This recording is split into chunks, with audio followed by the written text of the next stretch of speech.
আসসালামু আলাইকুম guys, welcome my another video. তো আশা করি সবাই ভালো আছেন। আলহামদুলিল্লাহ আমি ভালো আছি।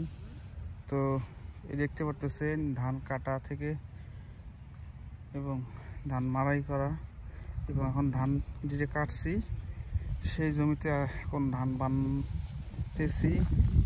তো কালকে 2 পাই বান দিছি আর আজকে ইনশাল্লাহ যতটুকু পাই বান্না চেষ্টা করবো। তো দেখতে পারতেছেন এই এন্দুরের গর্ত আমার ধান নিয়ে গেছে অর্ধেকে। তো এন্দুরের গর্ত ধান কীভাবে বের করে সেই ভিডিওটা আপনাদেরকে দেখাবো। আমি আগে ধান সরাই এখান থেকে, তারপর তো এন্দুর কীভাবে ধান কাটছে দেখেন। এই গর্ত দিয়ে দেখেন ধান নাই,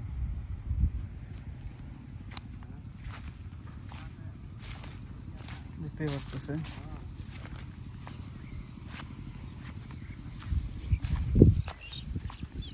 কাটা উবে কয় টাকা চুক্তি হয়েছে?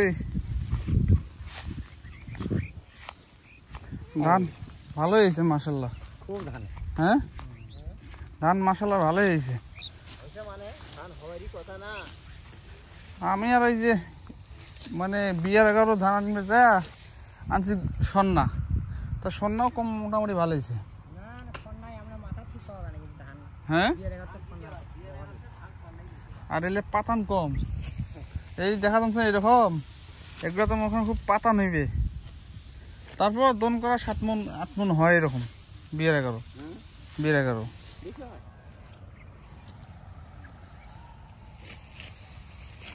তো গাইস দুপুরে নামাজ পড়ে আবারও আসলাম। আমার ওই বাকি যে কাজটা আছে ধান বান্ধা, সেটা এখন বান্ধার চেষ্টা করব এই বেলা। তো আসলে নামাজ পড়ে ভাত খেয়ে আসলাম, আবার এই আসলে আদান দিতেছে। আর ছাগল কি বলবো, এই ছাগল তো কথাই শোনে, ছাগল দাবাই না ধানের আঠি বান্ধি।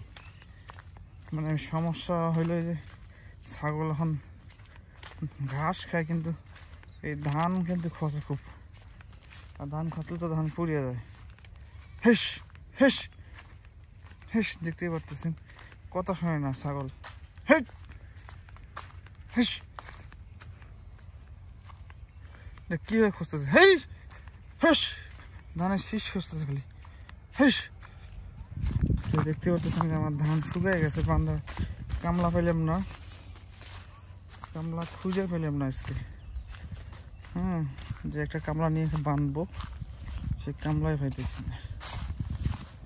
হেস, ঘাস খাওয়া দাও না।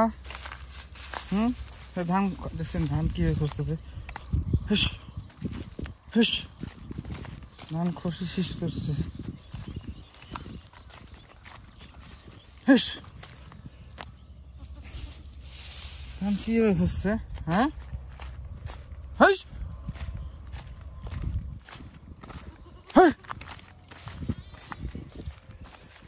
তো গাইস দেখতে পারতেছেন আমার ধান বাড়ির সব ধান শুকিয়ে গেছে। ইনশাল্লাহ কাল পরশুই সব নিয়ে যাবো।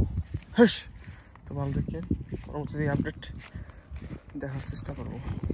তো গাইস অবশেষে এতদূর পর্যন্ত বানতে পারছি। জোহরের নামাজের পর এসে, তারপরে আসরের নামাজ পর এসে এখন মাগরিবি আযান দিয়ে দিচ্ছে। এখন নামাজ পড়তে যাবো ইনশাল্লাহ। বাকিটা কালকে ইনশাল্লাহ দেখা যাবে। একা মানুষ যেহেতু একাই বানতে হয়। আর এইটুক বাকি আছে, তাছাড়া পুরোটা বান্ধা কমপ্লিট।